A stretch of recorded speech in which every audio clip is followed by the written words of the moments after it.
اب انٹرسٹنگ بات یہ ہے کہ جو گفتگو آپ بات کر رہے ہیں وہ تو ہو رہی ہے کہ جی جیل میں ان کو ملنے نہیں دیا گیا سیپریٹلی، یا جیلر یہ کر رہا ہے وہ کر رہا ہے. حالانکہ جون میں تو عمران خان صاحب جیل میں تھے ہی نہیں. وہ اگر جیل گئے تھے جب پہلے ان کو 9 مئی کو گرفتار کیا گیا تھا تو وہ 2-3 دن کے لیے صرف اریسٹ ہوئے تھے اور اس کے بعد ان کو رہا کر دیا گیا تھا. اور اس کے بعد جب توشہ خانہ میں ان کو سزا سنائی گئی تھی تو ان کی گرفتاری 5 اگست 2023 کو ہوئی تھی. تو جون میں تو وہ جیل میں تھے ہی نہیں. تو کس وقت ان کی یہ گفتگو بشرا بی بی صاحبہ کے ساتھ ہوئی یا ملاقات ہوئی یا نہیں ہوئی، یا جو بھی وہ اس بنیاد کے اوپر انفارمیشن پھیلا رہی تھی یا ڈس انفارمیشن پھیلا رہی تھی، تو وہ تاریخ ہی سارا پول کھول دیتی ہے کہ کس طرح کتنی حقیقت ہے اس چیٹ کے اندر. اور باقی اس میں یہ تو نہیں ڈیفینڈ کر رہی کہ کوئی گروپنگ نہیں ہوگی یا کوئی جھگڑا نہیں ہوگا، لیکن آپ اندازہ لگائیں کہ آج ٹی وی چینلز بیٹھ کر یہ چیز ڈسکس کر رہے ہیں سب سے زیادہ. تو یہ جو پاکستانی مین اسٹریم میڈیا ہے اس کے لیے بھی میرا خیال ہے کہ کچھ سوچنے کا مقام ہے کہ ایک پہلے ہی لوگ بالکل آپ سمجھ لیں کہ ابینڈن کر چکے ہیں اس میڈیا کو، ترک کر چکے ہیں دیکھنا. اور اوپر سے اس کی وجہ بھی اب ہم خود بتا رہے ہیں کہ اس طرح کی چیزیں جب ہم ڈسکس کرتے ہیں چینلز پر بیٹھ کر تو پھر اس کے بعد کیا اس کی کریڈیبلٹی بنے گی. لیکن بہرحال یہ آج سارا دن خبر کافی ہاٹ ٹاپک رہی. اب آ جاتے ہیں اس بات کے اوپر کہ کامران شاہد صاحب نے کیا ٹویٹ کیا. کامران شاہد صاحب نے کریڈیبل سورسز کے توسط سے یہ خبر ٹویٹ کی ہے، اور کچھ اور 1-2 صحافیوں کی بھی میں نے دیکھی ہے، جس میں وہ یہ کہہ رہے ہیں کہ جی یہ جو پی ٹی آئی کی طرف سے کہا گیا، اور خاص طور پر خان صاحب نے جو کل اڈیالہ جیل میں گفتگو کرتے ہوئے یہ کہا کہ جی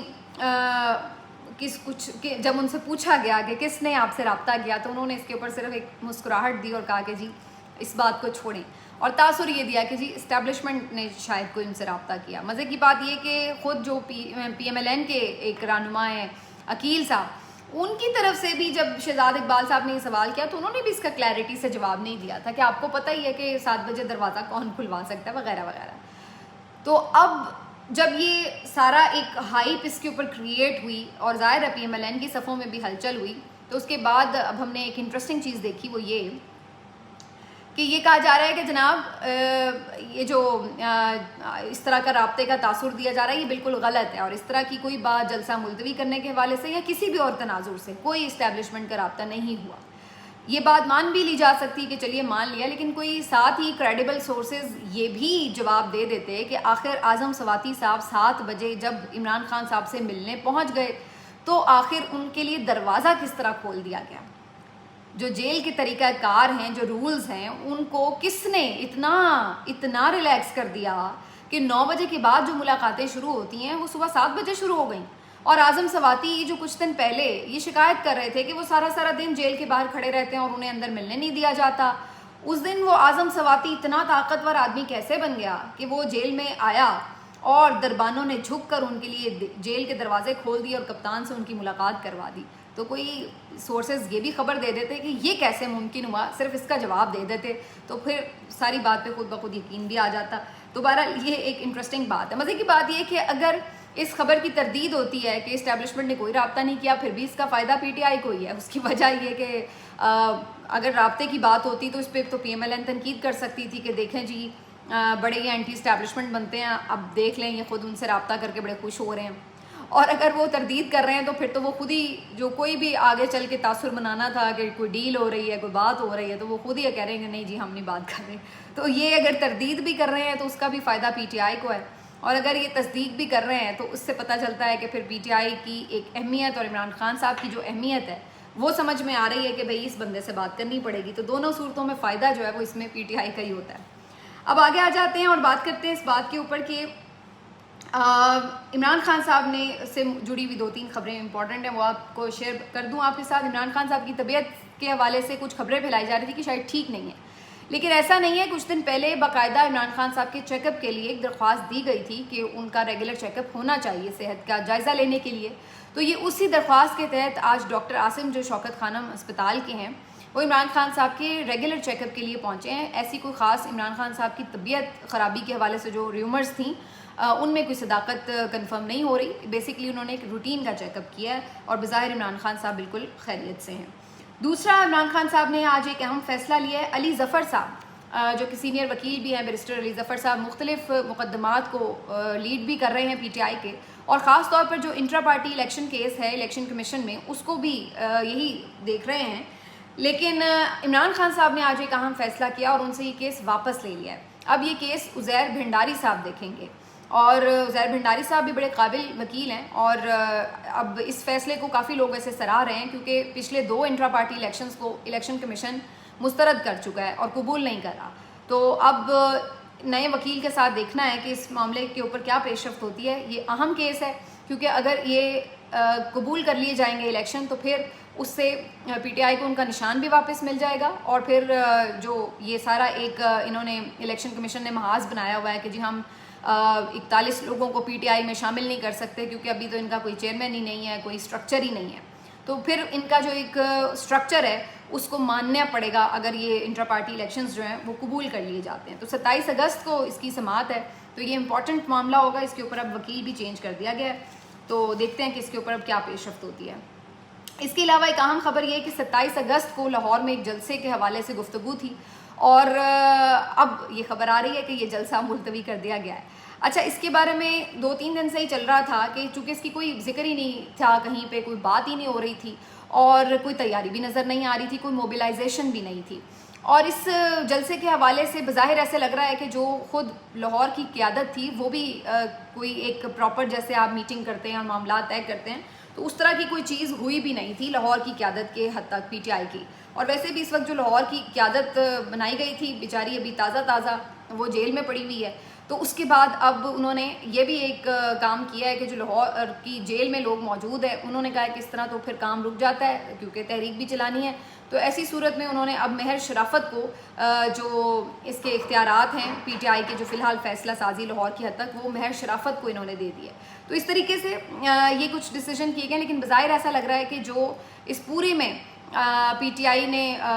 وہی ایک رکھا ہے کہ جی چلیے ابھی تیاری نہیں ہے، اور فی الحال ظاہر ہے وہاں پہ کچھ خلا بھی ہے قیادت کا، تو اس لیے وہ ابھی جلسہ کرنے نہیں جا رہے. لیکن اچھی چیز یہ ہے کہ پہلے بتا دیا ہے، بجائے اس کے کہ عین صبح جلسے والے دن جو ہے وہ اس چیز کے اوپر کہا جاتا تو کارکن زیادہ خفا ہوتا ہے. لیکن کارکنوں کو اندازہ تھا کہ اس جلسے کی تو کوئی بات ہی نہیں ہو رہی، تو لہٰذا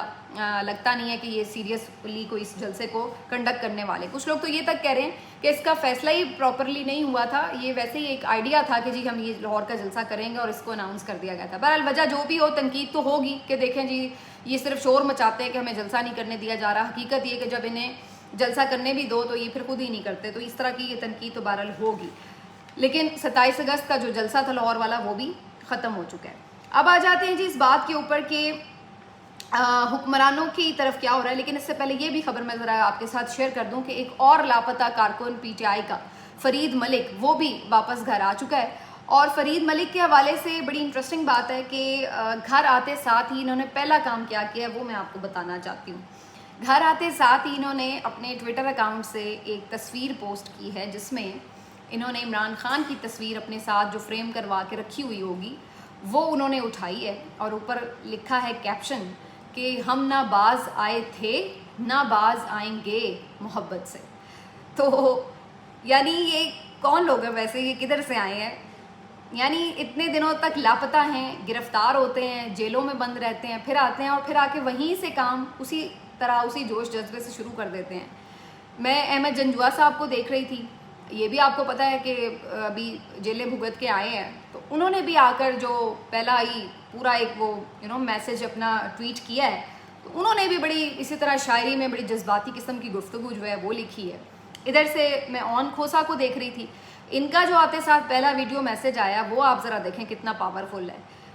یقیناً آپ نے دیکھا ہوگا، آئی ایم شیور اگر نہیں دیکھا تو ضرور دیکھیں، وہ مس کرنے والا نہیں ہے کہ کس طرح انہوں نے بغیر ایک لفظ بولے اپنے پورے ایکسپریشن سے یہ بتا دیا ہے کہ خوف کو اب لوگ خاطر میں نہیں لا رہے.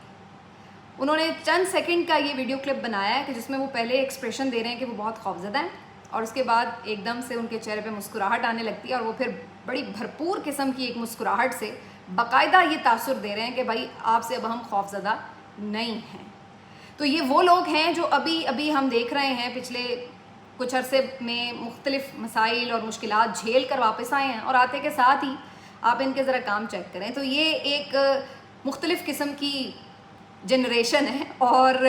یہ کچھ الگ ہی مزاج کے لوگ ہیں جو سختیاں جھیل کے آتے ہیں تو اس کے بعد ہمیں نظر آتا ہے کہ وہ کس انداز سے وہیں سے اپنا کام شروع کرتے ہیں. تو یہ ہیں جی فرید ملک صاحب جو واپس آ گئے ہیں, اور یہ وہی سلسلہ ہے جو میں نے آپ کو پچھلے ولاگ میں بھی ابھی بتایا تھا کہ 4-5 کارکن پہلے آئے اور آج ہی کے دن یہ فرید ملک بھی آ گئے ہیں. اچھا, جہاں اس کو بہت سے لوگ سی بی ایمز کا نام دے رہے ہیں, تو وہیں ایک چیز یہ بھی ڈسکس ہو رہی ہے کہ سوشل میڈیا پر ایک آڈیو بھی سامنے آئی, اور یہ آڈیو بیسکلی وہی جو آپ کو یاد ہوگا غیر ملکی صحافی ریان گرم, جن کے بارے میں کافی تحفظات بھی ہیں کہ جی یہ ہمیشہ پی ٹی آئی کے لیے کام کر رہے ہیں یا جو بھی ہے معاملہ, تو انہوں نے ہی یہ آڈیو جو ہے بیسکلی پوسٹ کی ہے اپنے جو ان کا اکاؤنٹ ہے وہاں سے. اور یہ مبینہ آڈیو, میں اس کو مبینہ ہی کہوں گی, میرے پاس اس کی کوئی فورینزک اوتھینٹک تصدیق نہیں ہے, لیکن اس میں بیسکلی وہ دکھایا یہ ہوا ہے کہ جو لاپتہ بندے کا بھائی ہے وہ گفتگو کر رہا ہے اس شخص سے جس نے اس کے بھائی کو لاپتہ کر رکھا ہے, اور بیسکلی جو اغوا کار ہے مبینہ وہ اس سے بارگین کر رہا ہے کہ بھائی تم جو یہ ٹویٹر اکاؤنٹ چلاتے ہو پی ٹی آئی کا, اس کو بند کرو, اس کا پاس ورڈ یوزر نیم وغیرہ مجھے بھجوا دو, پھر تمہارا بھائی جو ہے ہم واپس گھر بھیج دیں گے, ورنہ یہ ہمارے پاس ہی رہے گا. اس کے بعد وہ جب اس پہ انکار کرتا ہے تو پھر یہ بھی بظاہر اس میں سنوایا گیا ہے مبینہ طور پر کہ اس کے اوپر تشدد ہوا ہے, اس کی چیخنے کی آواز بھی آتی ہے, لیکن یہ جو بندہ ہے جو کہ اکاؤنٹ ہولڈر ہے یہ باقاعدہ کہتا ہے کہ بھئی نہیں ایسا تو نہیں ہے, اس کو بھی چھوڑو, گھر بھیجو, اور پھر اس کے بعد میں اس کے اوپر جو ہے وہ یہ بارگین ہوتی ہے پھر دونوں کے درمیان, اور کہتا ہے کہ میں چلو 5 دن اکاؤنٹ پہ نہیں ٹویٹ کروں گا, اور اس طرح کر کے معاملات سیٹل کچھ ہوتے ہیں. لیکن بہرحال اس آڈیو کا ایک امپیکٹ یہ آ رہا ہے کہ دیکھیے اس انداز سے لوگوں کو باز کیا جا رہا ہے کہ سوشل میڈیا پر اظہار رائے نہ کریں. اب یہ آڈیو کتنی اوتھینٹک ہے یا نہیں ہے یہ تو معلوم نہیں ہے, لیکن بہرحال یہ کافی آڈیو جو ہے وہ وائرل بھی ہوئی ہے. تو بہرحال یہ چیزیں بھی ساتھ ساتھ چل رہی ہیں. اب دیکھتے ہیں اس کے اوپر ریاکشن کیا آتا ہے. ابھی تک تو کوئی ریاکشن نہیں آیا. اس سے پہلے البتہ اسی صحافی کے اوپر کلیم کیا گیا تھا کہ مقدمہ بھی دائر کیا جائے گا, کیونکہ اس سے پہلے بھی انہوں نے ایک خبر بریک کی تھی جو میں نے آپ کو بتائی تھی کہ ایک نیٹ ورک ہے, آگاہی نیٹ ورک, جو چلایا جا رہا ہے فوج پاکستان کی طرف سے وغیرہ وغیرہ, تو اس کے اوپر انہوں نے یہ اناؤنس کیا تھا کہ ان کے خلاف چارہ جوئی کی جائے گی قانونی.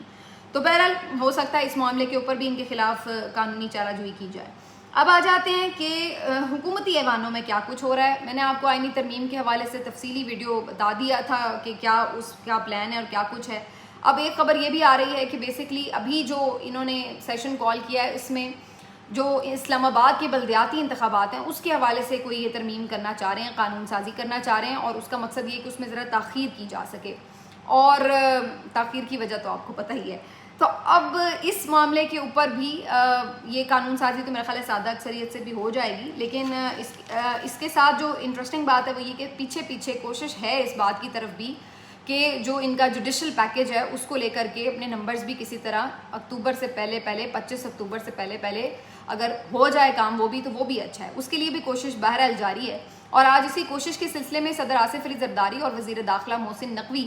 یہ پہنچے مولانا فضل الرحمان صاحب کی طرف, اور ان سے حمایت بھی انہوں نے مانگی ہے. ساتھ بندوق کا تحفہ لے کے بھی گئے ہیں اور ساتھ حمایت بھی مانگی ہے کہ جی آئینی ترمیم میں ہمارا ساتھ دیں. اب مولانا جو ہے وکٹ کے دونوں طرف کھیل رہے ہیں. کل پی ٹی آئی سے ملے تھے تو انہیں کہا تھا کہ میں آپ کے ساتھ ہوں. آج اب حکومتی وفد سے ملنے کی بات ہے تو ادھر بھی کوئی واضح انہوں نے اعلان نہیں کیا. لیکن قصہ مختصر یہ ہے کہ اگر مولانا ان کو ووٹ کر بھی دیں, اے این پی بھی ان کو اگر ووٹ کر دے, اس کے باوجود بھی 3-4 ووٹ ان کے پاس کم رہیں گے آئینی ترمیم کے لیے. تو یہ ابھی بھی ان کے لیے نمبرز پورے اس طرح سے نہیں ہیں. اور جیسے میں نے اس پہ اب میں دوبارہ تفصیل میں نہیں جاؤں گی, اس کی تفصیل پچھلی ویڈیو میں موجود ہے, آپ دیکھ سکتے ہیں کہ اگر یہ ہو بھی گئی تو پھر بھی اس کے اوپر کویشچن مارک ہے اور اس کو ہو سکتا ہے سپریم کورٹ اڑا دے. ایک اور جو بات سننے میں آ رہی ہے وہ یہ کہ یہ بھی یہ لوگ سوچ رہے ہیں کہ کیوں نہ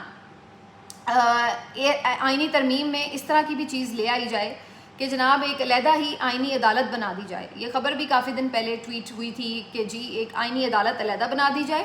اور باقی فوجداری اور سول مقدمات کے لیے اپنی جو یہ سپریم کورٹ ہے وہ برقرار رہے. جو آئینی عدالت بنائی جائے اس کا سربراہ قاضی صاحب کو لگا دیا جائے, اور جو باقی چیف جسٹس منصور علی شاہ صاحب ہیں وہ باقی مقدمات کی عدالت کے چیف بن جائیں اور ایک عدالت ہی الگ بنا دی جائے. لیکن بات وہی ہے کہ اگر آپ علیحدہ عدالت بھی بناتے ہیں آئینی معاملات کے لیے تو اس صورت میں بھی آپ کو 2/3 میجورٹی ہی چاہیے, کیونکہ وہ بھی آئین میں آپ اگر کوئی نیا اضافہ کرنے جا رہے ہیں تو وہ پھر آپ کو 2/3 میجورٹی سے ہی کرنے کا اختیار حاصل ہوگا. تو یہ اب کافی چیزیں ان کے بس پلانز آپ دیکھتے جائیں اور ان کی کوششیں دیکھتے جائیں, لیکن فی الوقت یہ کہ ابھی تک تو لگ رہا ہے کہ یہ اس کے لیے نمبرز پہلے پورے کریں گے. ابھی جو فوری انہوں نے قانون سازی کرنی ہے وہ غالباً انہوں نے بلدیاتی انتخابات کے حوالے سے کرنی ہے. آخری خبر اب میں آپ کو دے دوں. برطانوی ہائی کمشنر جین میریٹ کے اوپر کافی تنقید ہو رہی ہے اور اس میں بیسکلی تنقید کی جو وجہ ہے انٹرسٹنگ بڑی ہے, کیونکہ پہلے جین میریٹ جب نواز شریف صاحب سے میں ملی, مریم نواز صاحبہ بھی تھی, تو اس وقت بڑی تعریفیں ہو رہی تھی کہ دیکھیں جی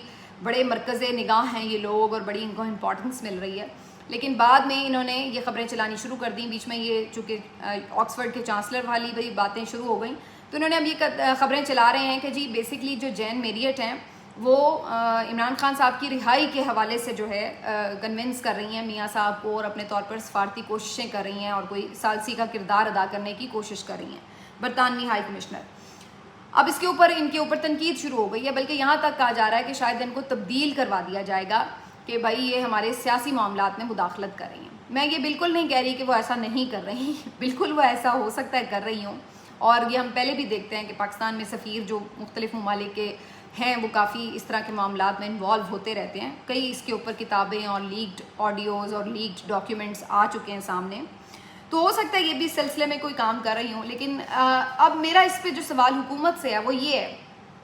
کہ جب عمران خان سائفر کے اوپر بات کر رہے تھے تو یہی حکومت کے لوگ کتنا چیخ رہے تھے کہ ہمارے سفارتی تعلقات خراب ہو گئے اور یہ کہہ دیا وہ کہہ دیا اور اس طرح کی چیزیں کر رہے تھے. اب یہی حکومتی لوگ خود اگر برطانیہ کے اوپر یا برطانوی سفیر کے اوپر اس قسم کے الزامات لگا رہے ہیں کہ جی یہ ہمارے سیاسی معاملات میں مداخلت کر رہے ہیں اور یہ ہے وہ ہے, بلکہ عمران خان صاحب کو چانسلر بنانے کے لیے اب جو خبریں آ رہی تھی کہ برطانوی پارلیمنٹ کے لوگ جو ہیں وہ کہہ رہے ہیں کہ ہم انہیں سپورٹ کریں گے, تو اس کے اوپر بھی یہ الزام لگا رہے ہیں کہ یہ پورا گولڈ سمتھ پروجیکٹ یہ وہ بلا بلا شروع ہو گئے ہیں. تو اب آپ کو اس بات کا کوئی پرابلم نہیں ہے کہ آپ کے سفارتی تعلقات برطانیہ سے خراب ہو رہے ہیں. مطلب عمران خان کی حکومت جاتی ہے, وہ اس پہ کہتے ہیں کہ جی ان کا سائفر آیا ہے اور اس کے اوپر یہ ساری بات کرتے ہیں وہ کہ جی وہ اس میں انوالو ہیں, تو اس وقت آپ کہتے ہیں کہ انہوں نے بس سفارتکاری خراب کر دی, تعلقات میں توبہ کیا کر دیا, اب تو ہم مر جائیں گے, امریکہ اپنی سپورٹ ہٹا لے گا. اور اب جب آپ اپنی مرضی سے برطانیہ کے اوپر یہ الزامات لگا رہے ہیں کہ وہ ہمارے معاملات میں سیاسی مداخلت کر رہے ہیں اور ان کے سفیر یہ ٹاسک لے کے پھر رہے ہیں اور ملاقاتیں کرتے پھر رہے ہیں, اور ان کی ایون جو پارلیمنٹیرینز ہیں ان کے اوپر بھی آپ اس قسم کی باتیں کر رہے ہیں, تو پھر کیا خیال ہے, پھر آپ کے سفارتی تعلقات خراب نہیں ہو رہے؟ تو یہ بیسکلی ان کا ایک منافقانہ چہرہ ہے کہ جب ان کو لگتا ہے کہ کوئی ان کے مفادات کو زد پہنچ رہی ہے تو یہ اسی طرح کا بیانیہ بنا لیتے ہیں. وہ کوئی ان کا اصولی موقف نہیں ہوتا, وہ صرف ان کا وقتی مفادات کا تحفظ ہوتا ہے, اس لیے یہ اس طرح کا بیانیہ بنا لیتے ہیں. آج ان کو لگ رہا ہے کہ جو امریکہ نے قرارداد پاس کی تھی وہ بھی مداخلت تھی, آج ان کو لگ رہا ہے کہ برطانیہ اگر کوئی کردار ادا کر رہا ہے وہ بھی مداخلت ہے, لیکن کل ان کو یہ چیزیں, جب عمران خان یہ کہہ رہا تھا کہ یہ مداخلت ہے کہ آپ ایک گورنمنٹ کو ہٹانے میں کوئی کردار ادا کر رہے ہیں, تو یہ کہہ رہے تھے کہ عمران خان نے تو سیکیورٹی, قومی سیکیورٹی داؤ پر لگا دی اور یہ کر دیا اور وہ کر دیا. تو بہرحال یہ اپنی جگہ چیزیں ہیں, لیکن اس سے آپ کو پتہ چل جاتا ہے کہ حقیقت کیا ہے. ملتے ہیں آپ سے اگلے ویلاگ میں, اپنا خیال رکھیے, اللہ حافظ.